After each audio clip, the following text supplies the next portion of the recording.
ഇപ്പോൾ എല്ലാവർക്കും തൊട്ടോടെ പുതിയൊരു വീഡിയോയിലേക്ക് സ്വാഗതം. അപ്പോൾ നമ്മളിപ്പോൾ നോക്കുന്നത് എന്താണ്, നമ്മുടെ കേരള ദേവസ്വം ബോർഡിൻ്റെ സ്പെഷ്യൽ ടോപ്പിക്കാണ് നമ്മൾ നോക്കിക്കൊണ്ടിരിക്കുന്നത്. അപ്പോൾ നമുക്ക് ടൈം കളയാൻ നമ്മുടെ ചോദ്യങ്ങൾ നമുക്ക് നോക്കാം. നമുക്ക് നമ്മൾ പറഞ്ഞുകൊണ്ടൊരു കാര്യമില്ല, നമുക്ക് പഠിച്ചിട്ടേ കാര്യമുള്ളൂ. അപ്പോൾ നമ്മുടെ ഒന്നാമത്തെ ചോദ്യമാണ്, ചാക്യാർ കൂത്തിൽ ഉപയോഗിക്കുന്ന വാദ്യം ഏത് വാദ്യമാണ്? അത് മിഴാവാണ്. അപ്പോൾ ചാക്യാർ കൂത്തിൽ ഉപയോഗിക്കുന്ന വാദ്യം ഏതാണെന്ന് വെച്ചാൽ അത് മിഴാവാണ്. അപ്പോൾ ചാക്യാർ കൂത്തിൽ ഉപയോഗിക്കുന്ന വാദ്യം ഏത് വാദ്യമാണ്? അത് മിഴാവാണ്. ഒന്നുകൂടി പറയാം, ചാക്യാർ കൂത്തിൽ ഉപയോഗിക്കുന്ന വാദ്യം ഏത് വാദ്യമാണ്? അത് മിഴാവാണ്. മിഴാവ് മനസ്സിലായല്ലോ. അടുത്ത ചോദ്യം, രാജതരംഗിണി രചിച്ച വ്യക്തി ആരാണ്? രാജതരംഗിണി രചിച്ചത് ആരാണ്? അത് കൽഹണനാണ്. ഇപ്പോൾ രാജതരംഗിണി രചിച്ച വ്യക്തി ആരാണത്? അത് കൽഹണനാണ്. അപ്പോൾ രാജതരംഗിണി രചിച്ച വ്യക്തി ആരാണടാ? കൽഹണനാണ് രാജതരംഗിണി രചിച്ചത്. ഒന്നുകൂടി പറയാം, രാജതരംഗിണി രചിച്ച വ്യക്തി ആരാണ്? അത് കൽഹണനാണ്. അടുത്ത ചോദ്യം, നിലവിളക്കിൻ്റെ നാളത്തിലെ ചൂട് ഏത് ദേവതയെ സൂചിപ്പിക്കുന്നു? ഏത് ദേവതയാണ് നിലവിളക്കിലെ നാളത്തിലെ ചൂട് സൂചിപ്പിക്കുന്നത്? ഏത് ദേവതയാണ്? പാർവതി ദേവിയാണ് അത് സൂചിപ്പിക്കുന്നത്. അപ്പോൾ നിലവിളക്കിലെ നാളത്തിൻ്റെ ആ ഒരു ചൂട് ഏത് ദേവിയെ സൂചിപ്പിക്കുന്നു? നമ്മുടെ പാർവതി ദേവിയെയാണ് അത് സൂചിപ്പിക്കുന്നത്. അടുത്ത ചോദ്യം, ദൈവത്തെ വന്ദിക്കേണ്ടത് എങ്ങനെയാണ് വന്ദിക്കേണ്ടത്? രണ്ട് കൈയും കൂപ്പി തലയ്ക്ക് മീതെ പിടിക്കുക. നമ്മൾ മുമ്പും ഈ ഒരു ചോദ്യം പറഞ്ഞിട്ടുണ്ട്. അപ്പോൾ ദൈവത്തെ വന്ദിക്കേണ്ടത് എങ്ങനെയാണ് ദൈവത്തെ വന്ദിക്കേണ്ടത്? രണ്ട് കൈയും കൂപ്പി തലയ്ക്ക് മീതെ പിടിച്ചാണ് ദൈവത്തെ വന്ദിക്കേണ്ടത്. അപ്പോൾ ഒന്നുകൂടി പറയാം, ദൈവത്തെ വന്ദിക്കേണ്ടത് എങ്ങനെയാണ്? രണ്ട് കൈയും കൂപ്പി തലയ്ക്ക് മീതെ പിടിച്ചാണ് ദൈവത്തെ വന്ദിക്കേണ്ടത്. അടുത്ത ചോദ്യം, പിൻവിളക്ക് ഏത് ദേവതയുമായി ബന്ധപ്പെട്ടിരിക്കുന്നു? പാർവതി ദേവിയുമായിട്ട് ബന്ധപ്പെട്ടിരിക്കുന്നു. അപ്പോൾ പിൻവിളക്ക് ഏത് ദേവതയുമായിട്ട് ബന്ധപ്പെട്ടിട്ടുള്ളതാണ്? പാർവതി ദേവിയുമായിട്ട് ബന്ധപ്പെട്ടതാണ് പിൻവിളക്കെന്ന് പറയുന്നത്. അപ്പോൾ പിൻവിളക്ക് ഏത് ദേവതയുമായിട്ട് ബന്ധപ്പെട്ടിരിക്കുന്നു? പാർവതി ദേവിയുമായിട്ട് ബന്ധപ്പെട്ടിരിക്കുന്നതാണ് പിൻവിളക്കെന്ന് പറയുന്നത്. ഒന്നുകൂടി പറയാം, പിൻവിളക്ക് ഏത് ദേവതയുമായി ബന്ധപ്പെട്ടിരിക്കുന്നു? ദേവതയുമായിട്ട് ബന്ധപ്പെട്ടിരിക്കുന്നു? പാർവതി ദേവിയുമായിട്ടാണ് ബന്ധപ്പെട്ടിരിക്കുന്നത്. അടുത്ത ചോദ്യം, എല്ലോറ ഗുഹയിലെ ഗുഹാക്ഷേത്രങ്ങളുടെ എണ്ണം എത്ര എണ്ണമാണ്? 34. അപ്പോൾ എല്ലോറ ഗുഹയിലെ ഗുഹാക്ഷേത്രങ്ങളുടെ എണ്ണം എത്രയാണ്? അത് 34. ഒന്നുകൂടി പറയാം, എല്ലോറ ഗുഹയിലെ ഗുഹാക്ഷേത്രങ്ങൾ എത്ര എണ്ണമാണ്? അത് 34 ഗുഹാക്ഷേത്രങ്ങളാണ് അജന്ത എല്ലോറ ഗുഹയിലെ ഗുഹാക്ഷേത്രങ്ങളിൽ ഉള്ളത്. മനസ്സിലായല്ലോ. അപ്പോൾ എല്ലോറ ഗുഹയിലെ ഗുഹാക്ഷേത്രങ്ങൾ എത്ര എണ്ണമാണ്? 34. അടുത്ത ചോദ്യം, ഒറീസയിലെ കൊണാർക്ക് സൂര്യക്ഷേത്രത്തിലെ പ്രതിഷ്ഠ എന്താണ്? ആരെയാണ് കൊണാർക്ക് സൂര്യക്ഷേത്രത്തിൽ പ്രതിഷ്ഠയായിട്ട് ആരാധിക്കുന്നത്? അത് സൂര്യദേവനെയാണ്. അപ്പോൾ ഒറീസയിലെ കൊണാർക്ക് സൂര്യക്ഷേത്രത്തിലെ പ്രതിഷ്ഠ ആരാണത്? അത് സൂര്യദേവനെയാണ് അവിടെ പ്രതിഷ്ഠിച്ചിരിക്കുന്നത്. അപ്പോൾ ഒറീസയിലെ കൊണാർക്ക് സൂര്യക്ഷേത്രത്തിലെ പ്രതിഷ്ഠ ആരാണ് എന്ന് വെച്ച് കഴിഞ്ഞാൽ അത് സൂര്യദേവനെയാണ്. അടുത്ത ചോദ്യം, നാളികേരം അടിച്ചുടയ്ക്കുന്ന വഴിപാട് ഏത് ദേവനുമായിട്ട് ബന്ധപ്പെട്ടിരിക്കുന്നു? ആരാണ്? എല്ലാവർക്കും അറിയാം, വിഘ്നേശ്വരൻ എന്ന് വിളിക്കുന്ന നമ്മുടെ ഗണപതിയുമായിട്ട് ബന്ധപ്പെട്ടിരിക്കുന്നു. അപ്പോൾ നാളികേരം അടിച്ചുടയ്ക്കുന്ന വഴിപാട് ഏത് ദേവനുമായിട്ട് ബന്ധപ്പെട്ടിരിക്കുന്നു? ആരാണ്? ഗണപതിയുമായിട്ട് ബന്ധപ്പെട്ടിരിക്കുന്നു. അപ്പോൾ നാളികേരം അടിച്ചുടയ്ക്കുന്ന വഴിപാട് ഏത് ദേവനുമായിട്ട് ബന്ധപ്പെട്ടിരിക്കുന്നു? വിഘ്നങ്ങൾ ഒഴിക്കുന്ന വിഘ്നേശ്വരനായ നമ്മുടെ ഗണപതിയുമായിട്ട് ബന്ധപ്പെട്ടിരിക്കുന്നു. ഒന്നുകൂടി, നാളികേരം അടിച്ചുടയ്ക്കുന്ന വഴിപാട് ഏത് ദേവനുമായിട്ട് ബന്ധപ്പെട്ടിട്ടുള്ളതാണ്? ഗണപതിയുമായിട്ട് ബന്ധപ്പെട്ടിട്ടുള്ളതാണ്. നമ്മൾ മാക്സിമം എന്ത് ചെയ്യും, ചോദ്യങ്ങൾ റിപ്പീറ്റ് ചെയ്ത് പറഞ്ഞ് അതൊരു സെറ്റാക്കിയിട്ട് എന്ത് ചെയ്യുള്ളൂ, നമ്മളങ്ങോട്ട് പോവുള്ളൂ. മനസ്സിലായല്ലോ. അല്ലാതെ പെട്ടെന്ന് വായിച്ച് ആർക്കും വേണ്ടി എന്തെങ്കിലും ചെയ്യുന്ന പരിപാടിയല്ല. നമ്മൾ എന്ത് ചെയ്യും, മാക്സിമം ചോദ്യങ്ങൾ പിന്നെയും റിപ്പീറ്റ് ചെയ്യും. അടുത്ത ചോദ്യം, നിവേദ്യം കഴിഞ്ഞതിനു ശേഷം ദീപാരാധന നടത്തുന്ന ക്ഷേത്രം ഏത് ക്ഷേത്രമാണ്? അത് മൂകാംബിക ക്ഷേത്രമാണ്. അപ്പോൾ നിവേദ്യം കഴിഞ്ഞതിനു ശേഷം ദീപാരാധന നടത്തുന്ന ക്ഷേത്രം ഏത് ക്ഷേത്രമാണ്? അത് മൂകാംബിക ക്ഷേത്രമാണ്. അപ്പോൾ നിവേദ്യം കഴിഞ്ഞതിനു ശേഷം ദീപാരാധന നടത്തുന്ന ക്ഷേത്രം ഏത് ക്ഷേത്രമാണ്? അത് മൂകാംബിക ക്ഷേത്രമാണ്. ഒന്നുകൂടി പറയാം, നിവേദ്യം കഴിഞ്ഞതിനു ശേഷം ദീപാരാധന നടത്തുന്ന ക്ഷേത്രം എന്ന ചോദ്യത്തിന് ഏത് ക്ഷേത്രമാണ്? അത് മൂകാംബിക ക്ഷേത്രമാണ്. ഒന്നുകൂടി പറയാം, നിവേദ്യം കഴിഞ്ഞതിനു ശേഷം ദീപാരാധന നടത്തുന്ന ക്ഷേത്രം ഏത് ക്ഷേത്രമാണ്? അത് മൂകാംബിക ക്ഷേത്രമാണ്. അടുത്ത ചോദ്യം, ഗണപതിക്ക് ഉപയോഗിക്കുന്ന പൂജാപുഷ്പങ്ങൾ ഏതെല്ലാം? ഏതൊക്കെ പൂജാപുഷ്പങ്ങളാണ് ഗണപതിക്ക് ഉപയോഗിക്കുന്നത്? അരളിയും ചെമ്പരത്തിയും. ഇപ്പോൾ ഗണപതിക്ക് ഉപയോഗിക്കുന്ന പൂജാപുഷ്പങ്ങൾ ഏതെല്ലാം എന്ന് ചോദിച്ചു കഴിഞ്ഞാൽ ഏതെല്ലാമാണ്? അരളിയും ചെമ്പരത്തിയുമാണ്. ഒന്നുകൂടി പറയാം, ഗണപതിക്ക് ഉപയോഗിക്കുന്ന പൂജാപുഷ്പങ്ങൾ ഏതെല്ലാമാണ്? അരളിയും ചെമ്പരത്തിയുമാണ്. ഒന്നുകൂടി പറയാം, ഗണപതിക്ക് ഉപയോഗിക്കുന്ന പൂജാപുഷ്പങ്ങൾ ഏതെല്ലാമാണ്? അരളിയും ചെമ്പരത്തിയുമാണ്. അടുത്ത ചോദ്യം, വൈക്കം താലൂക്കിലെ പ്രസിദ്ധ ക്ഷേത്രമായ ഉദയനാപുരം ക്ഷേത്രത്തിലെ പ്രതിഷ്ഠ ആരാണ്? സുബ്രഹ്മണ്യനാണ്. അപ്പോൾ വൈക്കം താലൂക്കിലെ പ്രസിദ്ധ ക്ഷേത്രമായ ഉദയനാപുരം ക്ഷേത്രത്തിലെ പ്രതിഷ്ഠയാരാണ് എന്ന് ചോദിച്ചാൽ ആരാണെന്ന് പറയും? നമ്മൾ സുബ്രഹ്മണ്യ സ്വാമിയാണെന്ന് പറയണം.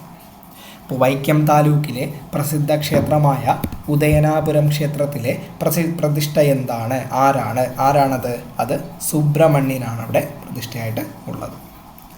അടുത്ത ചോദ്യം, സപ്തസ്വരങ്ങൾ പൊഴിക്കുന്ന 7 തൂണുകളുള്ള ക്ഷേത്രം ഏത് ക്ഷേത്രമാണ്? അത് മധുര മീനാക്ഷി ക്ഷേത്രമാണ്. അപ്പോൾ സപ്തസ്വരങ്ങൾ പൊഴിക്കുന്ന 7 തൂണുകളുള്ള ക്ഷേത്രം ഏത് ക്ഷേത്രമാണത്? അത് മധുര മീനാക്ഷി ക്ഷേത്രമാണ്. അപ്പോൾ ഒന്നുകൂടി പറയാം, സപ്തസ്വരങ്ങൾ പൊഴിക്കുന്ന 7 തൂണുകളുള്ള ക്ഷേത്രം ഏതാണത്? അത് മധുര മീനാക്ഷി ക്ഷേത്രമാണ്. ഒന്നുകൂടി, സപ്തസ്വരങ്ങൾ പൊഴിക്കുന്ന 7 തൂണുകളുള്ള ക്ഷേത്രം ഏത് ക്ഷേത്രമാണ്? അത് മധുര മീനാക്ഷി ക്ഷേത്രമാണ്. ഒന്നുകൂടി, സപ്തസ്വരങ്ങൾ പൊഴിക്കുന്ന 7 തൂണുകളുള്ള ക്ഷേത്രം അത് മധുര മീനാക്ഷി ക്ഷേത്രമാണ്. അടുത്ത ചോദ്യം, ക്ഷേത്രത്തിൽ രണ്ടാമത്തെ പ്രദക്ഷിണം ചെയ്താലുണ്ടാകുന്ന ഗുണം എന്ത് ഗുണമാണ്? ദേവനെ ആരാധിക്കാൻ അധികാരിയാകുന്നു എന്നാണ് പറയുന്നത്. അപ്പോൾ ക്ഷേത്രത്തിൽ രണ്ടാമത്തെ പ്രദക്ഷിണം ചെയ്താലുണ്ടാകുന്ന ഗുണം എന്ത് ഗുണമാണ്? ദേവനെ ആരാധിക്കാൻ അധികാരിയാകുന്നു എന്നാണ് പറയുന്നത്. അടുത്ത ചോദ്യം, ബിംബനിർമ്മാണത്തിന് സ്വീകാര്യമായ മരങ്ങൾ ഏതെല്ലാം? ഏതൊക്കെ മരങ്ങളാണ് ബിംബനിർമ്മാണത്തിന് സ്വീകാര്യമായ മരങ്ങൾ? ഏതൊക്കെയാണ്? പ്ലാവ്, ചന്ദനം, ദേവദാരു, ലാസ്റ്റ് ശമി. അതെന്താണെന്ന് എനിക്ക് അറിയണ്ട. ഇപ്പോൾ പ്ലാവ്, ചന്ദനം, ദേവദാരു നമുക്ക് നോർമലി അറിയാവുന്നതാണ്. അപ്പോൾ ബിംബനിർമ്മാണത്തിന് സ്വീകാര്യമായ മരങ്ങൾ ഏതൊക്കെയാണ്? പ്ലാവ്, ചന്ദനം, ദേവദാരു. അപ്പോൾ ബിംബനിർമ്മാണത്തിന് സ്വീകാര്യമായ മരങ്ങൾ ഏതെല്ലാമാണ്? പ്ലാവ്, ചന്ദനം, ദേവദാരു. അടുത്ത ചോദ്യമാണ്, ഭസ്മം തൊടേണ്ടത് നെറ്റിയുടെ ഏത് ഭാഗത്ത് നിന്നും ആരംഭിക്കണം? ഇടതുവശത്ത് നിന്നാണ് ആരംഭിക്കുന്നത്. അപ്പോൾ വലതുവശത്ത് നിന്നല്ല ആരംഭിക്കേണ്ടത്, ഇടതുവശത്ത് നിന്നാണ് ഭസ്മം തൊടേണ്ടത്. അപ്പോൾ ഭസ്മം തൊടേണ്ടത് നെറ്റിയുടെ ഏത് ഭാഗത്ത് നിന്നാണ് ആരംഭിക്കേണ്ടത്? ഏത് ഭാഗത്ത് നിന്നാണ്? ഇടതുവശത്ത് നിന്നാണ് ഭസ്മം തൊടാൻ ആരംഭിക്കേണ്ടത്. വലതു ഭാഗത്തു നിന്നല്ല, ഇടത് ഭാഗത്തു നിന്നാണ് എന്ത് ചെയ്യേണ്ടത്? ഭസ്മം തൊടാൻ ആരംഭിക്കേണ്ടത്. അടുത്ത ചോദ്യമാണ്, ഏകതാലത്തിൽ പ്രതിഷ്ഠ നടത്തുന്ന വിഗ്രഹം ഏത് വിഗ്രഹമാണ് ഏകതാലത്തിൽ പ്രതിഷ്ഠ നടത്തുന്നത്? നാഗമാണ്, നാഗവിഗ്രഹമാണ്. അപ്പോൾ ഏകതാലത്തിൽ പ്രതിഷ്ഠ നടത്തുന്ന വിഗ്രഹം ഏതാണ്? നാഗമാണ്, നാഗം. അപ്പോൾ ഏകതാലത്തിൽ പ്രതിഷ്ഠ നടത്തുന്ന വിഗ്രഹം ഏത് വിഗ്രഹമാണ്? അത് നാഗവിഗ്രഹമാണ്. അടുത്ത ചോദ്യം, നാരായണീയം ജ്ഞാനപ്പാന എഴുതപ്പെട്ടത് ഏത് ക്ഷേത്രത്തിലാണ്? ഇവിടെയാണ്, ഗുരുവായൂർ ക്ഷേത്രത്തിലാണ്. അപ്പോൾ നാരായണീയം, ജ്ഞാനപ്പാന എന്നിവ എഴുതപ്പെട്ടത് ഏത് ക്ഷേത്രത്തിലാണ്? ഗുരുവായൂർ ക്ഷേത്രത്തിലാണ്. അപ്പോൾ നാരായണീയം, ജ്ഞാനപ്പാന എന്നിവ എഴുതപ്പെട്ടത് ഏത് ക്ഷേത്രത്തിലാണെന്ന് ചോദിച്ചാൽ ഏത് ക്ഷേത്രത്തിലാണ്? അത് ഗുരുവായൂർ ക്ഷേത്രത്തിലാണ്. അപ്പോൾ ജ്ഞാനപ്പാന രചിച്ച വ്യക്തി ആരാണ്? അത് പൂന്താനമാണ്. നാരായണീയം രചിച്ച ആരാണ്? അത് മേൽപ്പത്തൂർ ഭട്ടതിരിപ്പാടാണ്. അപ്പോൾ നാരായണീയം മേൽപ്പത്തൂർ ഭട്ടതിരിപ്പാട്, ജ്ഞാനപ്പാന എഴുതിയത് ആരാണ്? അത് പൂന്താനമാണ്. അപ്പോൾ നാരായണീയവും ജ്ഞാനപ്പാനയും എഴുതപ്പെട്ടത് ഏത് ക്ഷേത്രത്തിൽ വച്ചാണ്? ഗുരുവായൂർ ക്ഷേത്രത്തിൽ വച്ചാണ്. അടുത്ത ചോദ്യം, ത്രിമൂർത്തികൾക്ക് പ്രത്യേകം ക്ഷേത്രമുള്ള സ്ഥലം എവിടെയാണത്? അത് തിരുനാവായ ക്ഷേത്രത്തിലാണ്. അപ്പോൾ ത്രിമൂർത്തികൾക്ക് പ്രത്യേകം ക്ഷേത്രമുള്ള സ്ഥലം എവിടെയാണ്? അത് തിരുനാവായയിലാണ് ത്രിമൂർത്തികൾക്ക് പ്രത്യേകം ക്ഷേത്രമുള്ളതെന്ന് പറയുന്നത്, ക്ഷേത്രമുള്ള സ്ഥലമെന്ന് പറയുന്നത്. അടുത്ത ചോദ്യമാണ്, കേരളത്തിലെ പ്രസിദ്ധമായ ശ്രീകൃഷ്ണ ക്ഷേത്രം എല്ലാവർക്കും അറിയാം, അതേതാണ്? ഗുരുവായൂർ ക്ഷേത്രമാണ്. അപ്പോൾ കേരളത്തിലെ പ്രസിദ്ധമായ ശ്രീകൃഷ്ണ ക്ഷേത്രം ഏതാണ്? അത് ഗുരുവായൂർ ക്ഷേത്രമാണ്. അപ്പോൾ കേരളത്തിലെ പ്രസിദ്ധമായ ശ്രീകൃഷ്ണ ക്ഷേത്രം ഏത് ക്ഷേത്രമാണ്? അത് ഗുരുവായൂർ ക്ഷേത്രമാണ്. ഒന്നുകൂടി പറയാം, കേരളത്തിലെ പ്രസിദ്ധമായ ശ്രീകൃഷ്ണ ക്ഷേത്രം ഏതാണ്? ഏത് ക്ഷേത്രമാണ്? എല്ലാവർക്കും അറിയാം, അത് ഗുരുവായൂർ ക്ഷേത്രമാണ്. അടുത്ത ചോദ്യം, ഒരേ ധ്വജത്തിൽ വർഷത്തിൽ 3 കൊടിയേറ്റ് നടത്തുന്ന ക്ഷേത്രം ഏതാണത്? അത് ഹരിപ്പാട് ക്ഷേത്രമാണ്. അപ്പോൾ ഒരേ ധ്വജത്തിൽ തന്നെ വർഷത്തിൽ 3 കൊടിയേറ്റ് നടത്തുന്ന ക്ഷേത്രം ഏത്? അത് ഹരിപ്പാട് ക്ഷേത്രമാണ്. ഒരേ ധ്വജത്തിൽ തന്നെ വർഷത്തിൽ 3 തവണ കൊടിയേറ്റ് നടത്തുന്ന ക്ഷേത്രം ഏതാണെന്ന് ചോദിച്ചു കഴിഞ്ഞാൽ ഏത് ക്ഷേത്രമാണ്?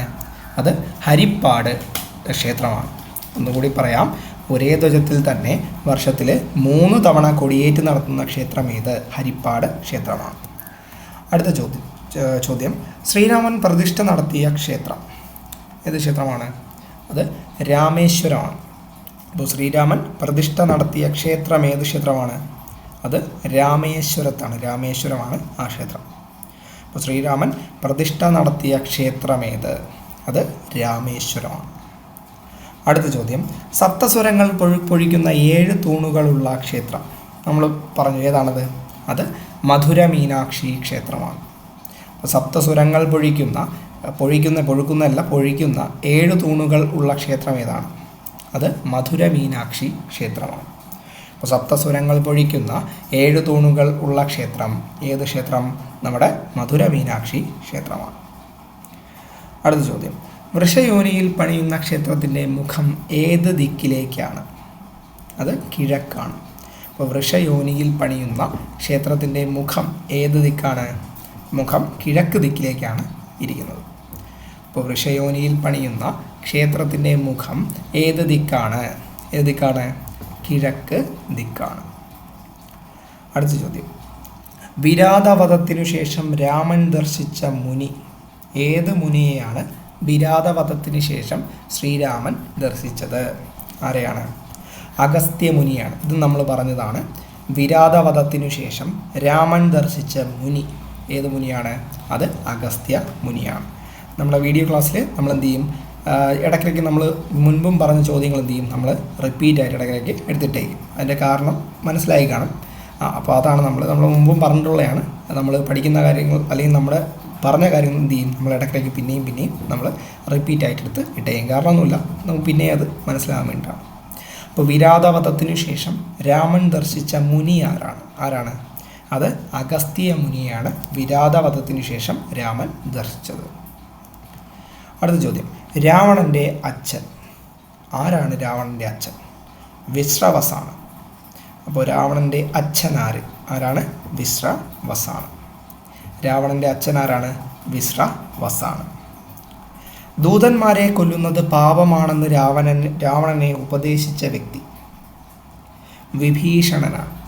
അപ്പോൾ ദൂതന്മാരെ കൊല്ലുന്നത് പാപമാണ് എന്ന് രാവണനെ ഉപദേശിച്ച വ്യക്തി വിഭീഷണനാണ്. ഒന്നുകൂടി പറയാം, ദൂതന്മാരെ കൊല്ലുന്നത് പാപമാണെന്ന് രാവണനെ ഉപദേശിച്ച വ്യക്തി ആരാണത്? അത് വിഭീഷണനാണ്. അടുത്ത ചോദ്യമാണ്, കൂടൽമാണിക്യ ക്ഷേത്രം ഇപ്രകാരം അറിയപ്പെടുന്നത് എന്തുകൊണ്ട്? ആ ഒരു പേരുണ്ടല്ലോ, കൂടൽമാണിക്യ ക്ഷേത്രം ഇപ്രകാരം അറിയപ്പെടുന്നത് എന്തുകൊണ്ടാണ്? വിഗ്രഹത്തിൽ 2 മാണിക്യങ്ങൾ കൂടി ചേർന്നിരിക്കുന്നു എന്ന് വിശ്വസിക്കുന്നതിലാണെന്ത് ആ ഒരു പേര് കൂടൽമാണിക്യ ക്ഷേത്രം എന്ന് പറയുന്നത്. അപ്പോൾ കൂടൽമാണിക്യ ക്ഷേത്രം എന്ന് പറയാൻ കാരണം, അല്ലെങ്കിൽ ഇപ്രകാരം അറിയപ്പെടുന്നത് എന്തുകൊണ്ടാണ് ആ ഒരു വിഗ്രഹത്തിൽ 2 മാണിക്യങ്ങൾ കൂടി ചേർന്നിരിക്കുന്നു എന്ന് വിശ്വസിക്കുന്നതിനാലാണ് എന്ന് പറയുന്നത് കൂടൽമാണിക്യ ക്ഷേത്രം എന്ന് പറയുന്നത്.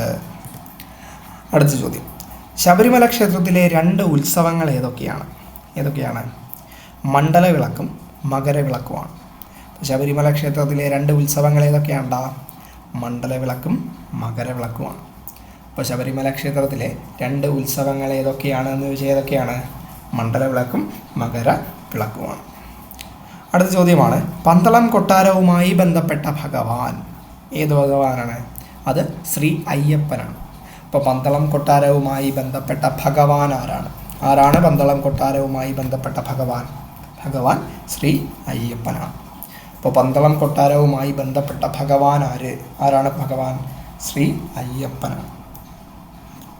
അടുത്ത ചോദ്യം, കബന്ധന് മോക്ഷം നൽകിയ വ്യക്തി ആരാണ്? നമ്മുടെ ശ്രീരാമനാണ്. അപ്പോൾ കബന്ധന് മോക്ഷം നൽകിയത് ആരാണ്? അത് ശ്രീരാമനാണ്. അപ്പോൾ കബന്ധന് മോക്ഷം നൽകിയത് ആരാണ്? അത് ശ്രീരാമനാണ് കബന്ധന് മോക്ഷം നൽകിയത്. അടുത്ത ചോദ്യം, സേതുബന്ധനത്തെ എതിർത്തത് ആരാണ് എതിർത്തത്? സേതുബന്ധനത്തെ വരുണനാണ് എതിർത്തത്. അപ്പോൾ സേതുബന്ധനത്തെ എതിർത്ത വ്യക്തി ആരാണ്? അത് വരുണനാണ്. അപ്പോൾ സേതുബന്ധനത്തെ എതിർത്തത് ആരാണ്? അത് വരുണനാണ് സേതുബന്ധനത്തെ എതിർത്തത്. വരുണൻ എന്ത് ചെയ്തു? സേതുബന്ധനത്തെ എതിർത്തു. അടുത്ത ചോദ്യം, ബിന്ദു സരസ് എവിടെ സ്ഥിതി ചെയ്യുന്നു? ഹിമാലയത്തിൽ ബദരിക്കടുത്താണ് ബിന്ദു സരസ് സ്ഥിതി ചെയ്യുന്നത്. അപ്പോൾ ബിന്ദു സരസ് എവിടെ സ്ഥിതി ചെയ്യുന്നു? ഹിമാലയത്തിൽ ബദരിക്കടുത്താണ് സ്ഥിതി ചെയ്യുന്നത്. ഒന്നുകൂടി, ബിന്ദു സരസ് എവിടെ സ്ഥിതി ചെയ്യുന്നു? ഹിമാലയത്തിൽ ബദരിക്കടുത്താണ് എന്ത് സ്ഥിതി ചെയ്യുന്നത്? ബിന്ദു സരസ് സ്ഥിതി ചെയ്യുന്നത്. അപ്പോൾ ഇത്രയും ചോദ്യങ്ങളാണ് നമ്മൾ ഈ ഒരു വീഡിയോ നോക്കുന്നത്. അപ്പോൾ നമുക്ക് എന്ത് ചെയ്യാം? നമുക്ക് ഇന്ന് പറഞ്ഞ ചോദ്യങ്ങളൊന്നും കൂടി റിവൈസ് ചെയ്തിട്ട് എന്ത് ചെയ്യാം? ഈ ഒരു വീഡിയോ അവസാനിപ്പിക്കും. അപ്പോൾ നമ്മൾ ആദ്യത്തെ ചോദ്യം പറഞ്ഞത്, ചാക്യാർ കൂത്തിൽ ഉപയോഗിക്കുന്ന വാദ്യം ഏതാണ്? മിഴാവാണ്. രാജതരംഗിണി രചിച്ചത് കൽഹണൻ. നിലവിളക്കിൻ്റെ നാളത്തിലെ ചൂട് ഏത് ദേവതയെ സൂചിപ്പിക്കുന്നു? പാർവതിയെ. ദൈവത്തെ വന്ദിക്കേണ്ടത് എങ്ങനെ? 2 കൈയും കൂപ്പി തലയ്ക്കുമീതെ പിടിക്കുക. പിൻവിളക്ക് ഏത് ദേവതയുമായി ബന്ധപ്പെട്ടിരിക്കുന്നു? പാർവതി ദേവി. എല്ലോറ ഗുഹയിലെ ഗുഹാക്ഷേത്രങ്ങളുടെ എണ്ണം 34. ഒറീസയിലെ കൊണാർക്ക് സൂര്യക്ഷേത്രത്തിലെ പ്രതിഷ്ഠ? സൂര്യദേവൻ. നാളികേരം അടിച്ചുടയ്ക്കുന്ന വഴിപാട് ഏത് ദേവനുമായി ബന്ധപ്പെട്ടിരിക്കുന്നു? ഗണപതി. നിവേദ്യം കഴിഞ്ഞതിനു ശേഷം ദീപാരാധന നടത്തുന്ന ക്ഷേത്രം? മൂകാംബികാ ക്ഷേത്രം. ഗണപതിക്ക് ഉപയോഗിക്കുന്ന പൂജാ പുഷ്പങ്ങൾ ഏതെല്ലാം? അരളി, ചെമ്പരത്തി. വൈക്കം താലൂക്കിലെ പ്രസിദ്ധ ക്ഷേത്രമായ ഉദയനാപുരം ക്ഷേത്രത്തിലെ പ്രതിഷ്ഠ? സുബ്രഹ്മണ്യൻ. സപ്തസ്വരങ്ങൾ പൊഴിക്കുന്ന 7 തൂണുകളുള്ള ക്ഷേത്രം? മധുര മീനാക്ഷി ക്ഷേത്രം. ക്ഷേത്രത്തിൽ 2ാമത്തെ പ്രദക്ഷിണം ചെയ്താലുണ്ടാകുന്ന ഗുണം? ദേവനെ ആരാധിക്കാൻ അധികാരിയായി മാറുന്നു. ബിംബനിർമ്മാണത്തിന് സ്വീകാര്യമായ മരങ്ങൾ? ചന്ദനം, ദേവദാരു, പ്ലാവ്. ഭസ്മം തൊടേണ്ടത് നെറ്റിയുടെ ഏത് ഭാഗത്തു നിന്നും ആരംഭിക്കണം? ഇടതുവശത്ത് നിന്നും ആരംഭിക്കണം. ഏകതാലത്തിൽ പ്രതിഷ്ഠ നടത്തുന്ന വിഗ്രഹം?